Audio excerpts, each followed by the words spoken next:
Vamos dar prosseguimento ao nosso conteúdo de parasitologia, hoje falando sobre o Trypanosoma cruzi, protozoário de tecidos e sangue de importância médica. Trypanosoma cruzi é o agente causador ou agente etiológico da doença de Chagas. Doença de Chagas em homenagem a Carlos Ribeiro Justiniano das Chagas, ou simplesmente Carlos Chagas, que foi a pessoa que descobriu esse parasita no sangue das pessoas. E ele associou a presença desse parasita a uma doença que estava acontecendo durante a construção da estrada de ferro central do Brasil. Na verdade, ele foi chamado lá para combater a malária em 1907 por Oswaldo Cruz. Chegando lá, ele observou muitos insetos, e esses insetos, as pessoas que estavam lá denominaram esses insetos como chupão. E por quê? Porque esses insetos à noite tinham o ato de chupar o sangue das pessoas, ou seja, das pessoas que estavam construindo a estrada de ferro central do Brasil. E também ele verificou a presença de micos e teve a curiosidade de coletar o sangue de alguns micos e colocar no microscópio. E observou no sangue de alguns micos a presença desse protozoário flagelado aqui. E totalmente diferente do parasita da malária, que foi o objetivo inicial da ida para lá, era realmente combater a malária. Só que ele observava esse chupão e observou também esse protozoário flagelado no sangue desses micos.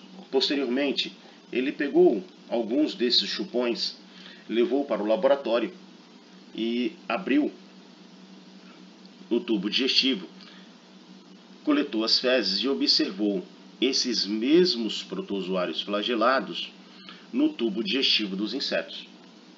Então, ele levou esse parasita, o sangue destes animais e também do tubo digestivo do inseto, para o Rio de Janeiro, e lá foi denominado o nome de Trypanosoma cruzi. E assim descobriu que o Trypanosoma cruzi era o agente etiológico da doença de Chagas. E esse inseto chamado chupão era o vetor. Portanto, o agente etiológico da doença de Chagas, um hemoprotozoário, denominado Trypanosoma cruzi, e esse Trypanosoma cruzi está presente no tubo digestivo desse inseto denominado Triatoma infestans. Existem algumas espécies de Triatoma infestans,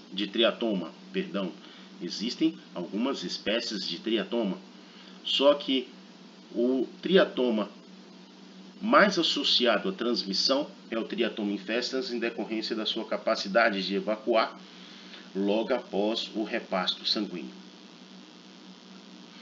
O hábitat silvestre desse vetor pode ser encontrado em alguns ninhos, em cima de árvores, ninhos aqui embaixo, na região do solo, algumas regiões de frestas, como vocês podem perceber aqui, regiões escuras, palhas, e também nessas regiões de aberturas ou de frestas. Esse é o hábitat silvestre do vetor. Agora, as fontes alimentares deste vetor, tatu, morcego e alguns animais silvestres, como raposas, fazem parte das fontes alimentares. Então, portanto, pode ser um dos reservatórios para o Trypanosoma cruzi. E no ambiente peridomiciliar? No ambiente peridomiciliar, principalmente nessas regiões de casas, nessas frestas que existem nessas casas feitas de palhas, ou se não, em casas de barro. Essas casas de barro, algumas vezes, ficam pequenas fendas ou pequenas frestas escuras por onde esse barbeiro pode se alojar e ficar. Nessas regiões de entulho e também onde se armazena lenha, passando para o armazenamento da cana-de-açúcar. A cana-de-açúcar também é uma fonte, é um ambiente peridomiciliar para o barbeiro. existem pessoas que armazenam cana-de-açúcar e, consequentemente, esse barbeiro pode ficar lá, defecar nessa cana-de-açúcar e contaminar a cana-de-açúcar com o Trypanosoma cruzi. Portanto, o mecanismo de transmissão vetorial é a principal, pelo ato hematofágico do Triatoma infestans.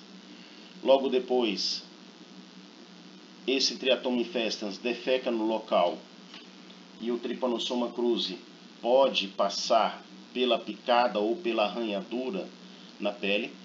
O Trypanosoma cruzi ele só vai passar pela pele se essa pele tiver com alguma solução de continuidade, uma arranhadura ou pelo próprio local da picada. Então o Trypanosoma cruzi passa por esses locais, mas não por pele íntegra. No entanto, o Trypanosoma cruzi pode atravessar pela mucosa íntegra, que é o caso da transmissão oral. Acontece transmissão oral, como eu expliquei, algumas vezes as pessoas armazenam cana-de-açúcar, e essa cana-de-açúcar é um habitat para o vetor. Esses vetores acabam defecando nessas canas-de-açúcar, que, se não forem higienizadas de maneira correta, são moídas, e as fezes também acabam sendo moídas, e as pessoas se acabam contaminando pela ingestão oral de cana-de-açúcar, porque moeu as fezes da cana-de-açúcar, ou também moeu o próprio Trypanosoma cruzi, o próprio Triatoma infestans na cana-de-açúcar. Existe a transmissão transfusional, existe a transmissão congênita, mãe para o filho, por isso que é importante que faça o acompanhamento durante a gestação, e a transmissão ocupacional, acidentes de laboratório. Alguns acidentes de laboratório podem ser em decorrência de manuseio do Triatoma infestans. Alguns pesquisadores fazem pesquisa, fazem análise do conteúdo intestinal do Triatoma infestans para saber se ele está infectado. E para ele fazer isso, ele tem que espremer o conteúdo do intestino em uma lâmina. Nesse ato de manuseio, ele pode contaminar a mucosa do olho ou a mucosa da boca e acabar tendo essa transmissão ocupacional, acidente. Existe um ciclo na cadeia de transmissão vetorial. Existe um ciclo silvestre e um ciclo domiciliar. No ciclo silvestre, esse Trypanosoma cruzi ele fica entre o inseto hematófago e alguns animais silvestres, como o tatu, como o gambá, e dentre outros animais silvestres que são hábitats alimentares para o Triatoma infestans.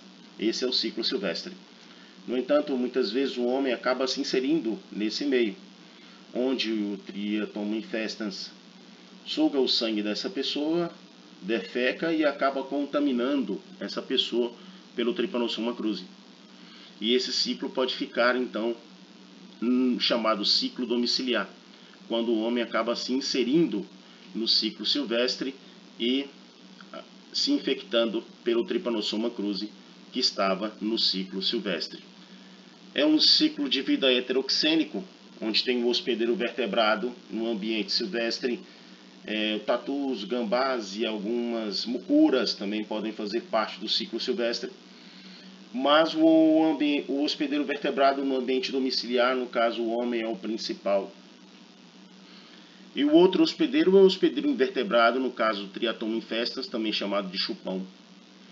Ele faz parte do ciclo biológico ou da cadeia da transmissão vetorial, tanto do ambiente silvestre quanto do ambiente domiciliar. Então ele faz o elo de ligação. Para podermos falar sobre o ciclo biológico, nós temos que falar sobre as formas evolutivas do Trypanosoma cruzi. Então existem as formas amastigotas que estão dentro das células do hospedeiro vertebrado. São formas que não possuem flagelo. E existem também as formas tripomastigotas, que pode ser encontrado na fase aguda, no sangue circulante dos hospedeiros vertebrados.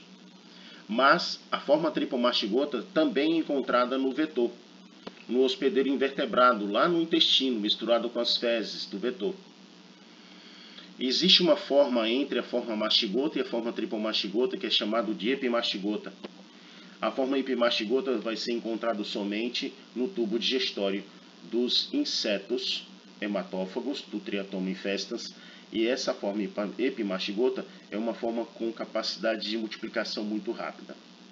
E essa forma tripomastigota é uma forma de infectiva, uma forma de infecção, tá? Chamada tripomastigotas metacíclicas. Agora, eu falei para vocês sobre a leishmaniose e a forma da leishmaniose, do parasita flagela da leishmaniose é chamado de promastigota. E eu coloquei nessa figura aqui exatamente para diferenciar a promastigota de tripomastigota. Percebam aqui o núcleo da forma promastigota e percebam aqui o bolsão flagelar. O bolsão flagelar e o cinetoplasto, que é uma organela que tem DNA citoplasmático, elas estão anterior ao núcleo. É por isso que é chamado de promastigota, anterior ao núcleo. Já a forma tripomastigota, o núcleo está aqui. O cinetoplasto está posterior ao núcleo. E o bolsão flagelar está posterior ao núcleo. Então o flagelo nasce aqui e se exterioriza na região anterior do núcleo, aqui. Ao nascer aqui, o flagelo passa pelo parasita, formando uma membrana ondulante e se exteriorizando aqui nessa região final. Então, a promastigota, o flagelo nasce antes, e a tripomastigota, o flagelo nasce depois do núcleo, formando uma membrana ondulante e se exteriorizando na região anterior do núcleo. Essa é a diferença. E no sangue circulante, nós podemos observar esta forma: núcleo, cinetoplasto, flagelo nascendo aqui, fazendo uma membrana ondulante em toda a superfície do parasita e se exteriorizando aqui na região anterior do núcleo. Então ele nasce posterior ao núcleo e se exterioriza anterior ao núcleo. Tripomastigota, essa é a forma evolutiva infectante do Trypanosoma cruzi. Essa aqui é uma figura que eu tirei de uma aula virtual da Univesp, Universidade Virtual de São Paulo. Também eles citaram Ferreira 2017 e eles fizeram uma figura exemplificando o mecanismo de infecção da forma tripomastigota. Essa aqui. Essa forma tripomastigota em células não fagocíticas também podem invadir. Eles invadem as células não fagocíticas, células musculares, esofágicas, tá? Do cólon também. Essas células podem ser invadidas pelo tripomastigota. Esse tripomastigota fica envolvida por uma estrutura fagocítica, tá? E ele fica em forma de ciclo enrolada nessa estrutura fagocítica, chamado lisossomos. Ok? Depois, essas formas tripomastigotas se transformam em amastigotas. Essas amastigotas se multiplicam assexuadamente dentro destas células, se transformam em epimastigotas e depois tripomastigotas e podem sair da célula. Então, as formas tripomastigotas entram, ficam dentro desse vacúolo, o nome correto é vacúolo, contendo lisossomos. Ao entrar e ficar dentro desse vacúolo, eles ficam enrolados. Essas formas tripomastigotas se diferenciam em amastigota. As amastigotas se dividem assexuadamente por divisão binária, em torno de 24 a 96 horas depois. Essas formas amastigotas se diferenciam novamente para a epimastigota. As epimastigotas se multiplicam e se transformam em tripomastigotas que saem da célula. Então veja, as formas tripomastigotas entram na célula, se diferenciam para a mastigota. As amastigotas se multiplicam, se diferenciam em epimastigota. E epimastigotas se diferenciam em tripomastigotas e saem da célula. Entra como tripomastigotas, e sai também como tripomastigotas. Então esse aqui é o mecanismo de invasão do Trypanosoma cruzi no citoplasma das células, em algumas células que não são fagocíticas. Portanto, nós podemos partir para o ciclo biológico. O barbeiro pica e defeca ao mesmo tempo. Isso coloca ele, o Triatoma infestans, como principal vetor, porque ele tem essa capacidade de sugar o sangue e minutos depois ele consegue então defecar no local. Nem todos fazem isso, é por isso que o Triatoma infestans ele é um dos principais, porque ele tem a capacidade de defecar em minutos depois que ele ingere o sangue. Nas fezes do barbeiro contaminado, encontram-se as formas tripomastigotas metacíclicas. Essas formas tripomastigotas, então, invadem as células, invadem os macrófagos, vão para o fígado, vão para o baço e também para as células musculares cardíacas, fazendo esse mecanismo aqui. Invadem como tripomastigota, depois se diferenciam em a mastigota, se multiplicam como a mastigota, se diferenciam em epimastigotas, depois tripomastigotas e saem da célula. Então veja, ele entra como tripomastigota, se diferenciam em a mastigota, multiplicam-se dentro destas células assexuadamente e depois ele sai como forma tripomastigotas.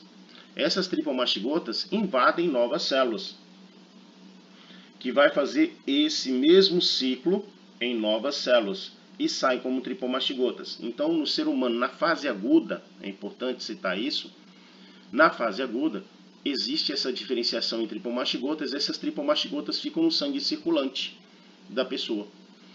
Agora, um outro barbeiro não contaminado pode se contaminar ingerindo quem? Ingerindo as tripomastigotas ou ingerindo células com a mastigota. Então, as tripomastigotas sanguíneas são absorvidas pelo novo inseto durante uma nova picada. E no intestino desse inseto, elas vão se transformar sob forma epimastigota. Ficam no intestino do vetor, no intestino do barbeiro, se transformando em epimastigota. Multiplica-se assexuadamente como epimastigotas e depois, no final, vai lá para o final do intestino, misturado ao bolo fecal, transformam-se em tripomastigotas metacíclicas. Então, esse vetor aqui, que se contaminou ingerindo tripomastigotas ou amastigotas, eles vão se tornar infectante quando todas essas formas que ele ingeriu acontecer multiplicação nele e depois se diferenciarem para tripomastigotas metacíclicas no intestino. E novamente, quando esse barbeiro aqui que se contaminou picar um novo hospedeiro e defecar no local, ele acaba então inoculando na pele dos hospedeiros as formas tripomastigotas. Partindo para os sinais e sintomas da doença, a doença de Chagas a gente pode dividir em fase aguda e em fase crônica.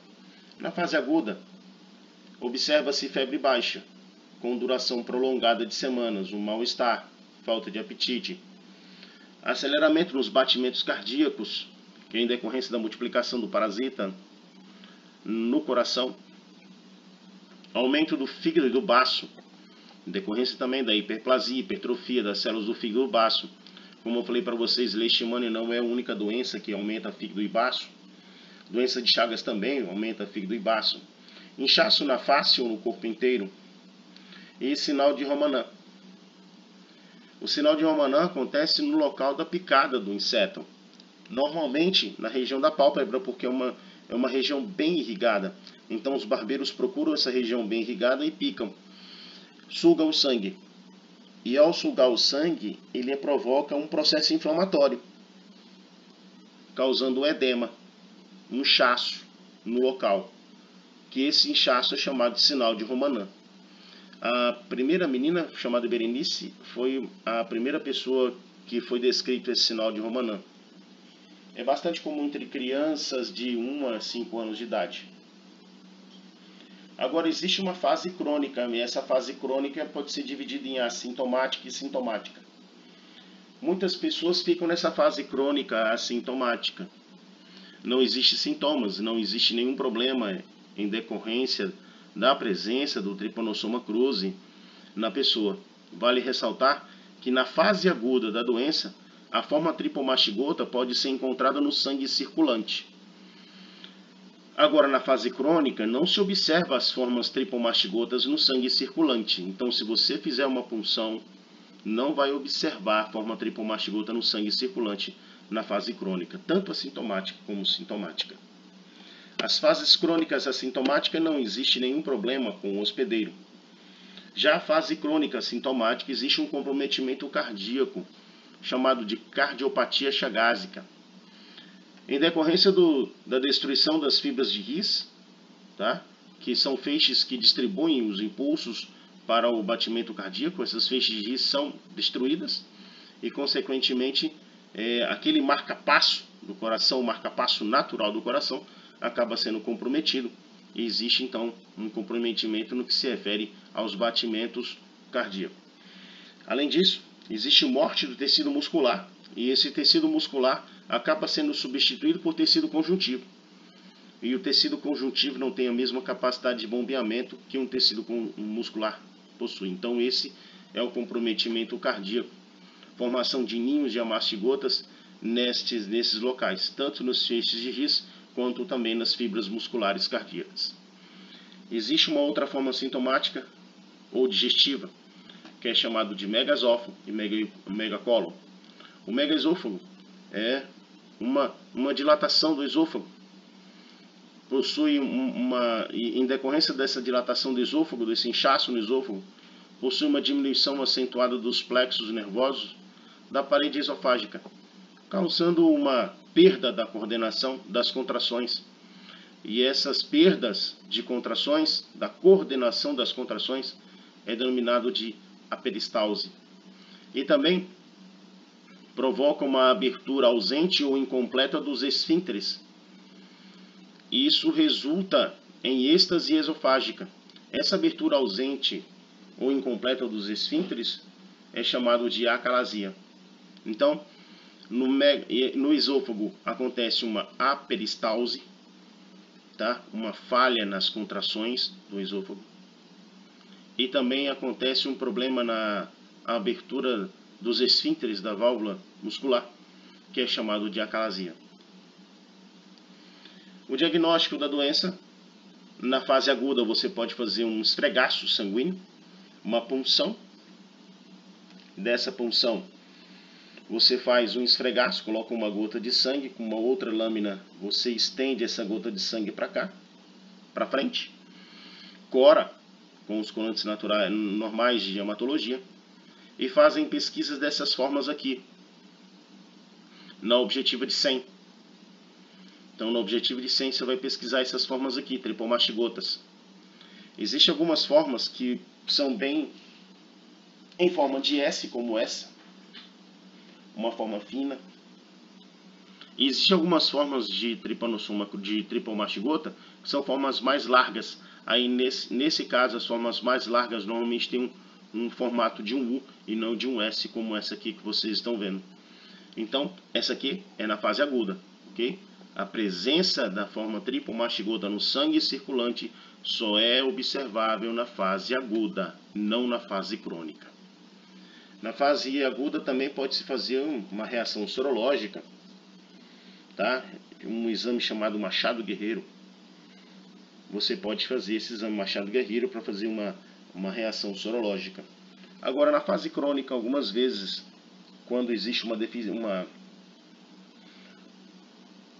uma não consistência nas reações sorológicas, algumas pessoas podem fazer o xenodiagnóstico. Só que o xenodiagnóstico ele acaba sendo um teste não muito efetuado porque algumas pessoas têm certa aversão de ser picado por insetos. O xenodiagnóstico é feito da seguinte maneira: você pega um barbeiro, uma ninfa, uma forma jovem do barbeiro chamado ninfa, e coloca para sugar o sangue de uma pessoa suspeita na fase aguda, na fase crônica. Então a ninfa é posto para sugar o sangue dessa pessoa. Essa ninfa, obviamente, uma ninfa que não está infectada, uma ninfa criada em laboratório, tá? Uma ninfa que é utilizada somente para isso. Então pega a ninfa, coloca ela para sugar o sangue da pessoa com suspeita, tá? Depois dessa ninfa, depois de sugar o sangue, ele é deixado em laboratório durante 1, 2, 3 semanas. Depois você espreme o conteúdo fecal da ninfa, e que se no conteúdo fecal da ninfa estiver as formas tripomastigotas, significa que aquela pessoa tem a doença de Chagas, tá? Então o diagnóstico, xenodiagnóstico, pode ser utilizado para isso também. O tratamento é mais utilizado na fase aguda. Na fase crônica, esses medicamentos, benzinidazol e nifurtimox, não são utilizados na fase crônica, somente na fase aguda. Por quê? Porque o benzinidazol e o nifurtimox são drogas que combatem as formas flageladas e não as amastigotas, tá? E como as formas flageladas estão mais nas fases agudas, então, obviamente, o tratamento só é eficaz na fase aguda da doença. O benzinidazol é apresentado sob a forma de comprimido 100 mg e deve ser usado de 2 a 3 formas tomadas diárias, por via oral, durante 60 dias. Então, durante 60 dias, você vai utilizar o benzinidazol 3 vezes ao dia. Só que essas tomadas, as concentrações variam de adultos, crianças e lactentes. Em adultos 5 mg dias, crianças 5 a 10 e lactentes 10. O nifurtimox é utilizado quando existe uma certa reação contra o benzinidazol. Então o nifurtimox é uma droga que pode ser utilizada em caso de intolerância à droga anterior. Adultos 8 a 10 mg, crianças 15 mg. O tratamento do nifurtimox é de 60 a 90 dias e o tratamento do benzinidazol é em torno de 60 dias, tá ok? Mas lembrem-se, somente na fase aguda da doença. Na fase crônica não adianta, porque essas drogas só agem sobre as formas flageladas. E esse aqui é o nosso referencial bibliográfico. David Pereira Neves, Parasitologia Humana, David Pereira Neves, Parasitologia Dinâmica, e também vocês podem utilizar o Manual da Doença de Chagas, Guia para a Vigilância da Organização Mundial de Saúde de 2009. Ok? Então, muito obrigado, fiquem com Deus e até mais tarde.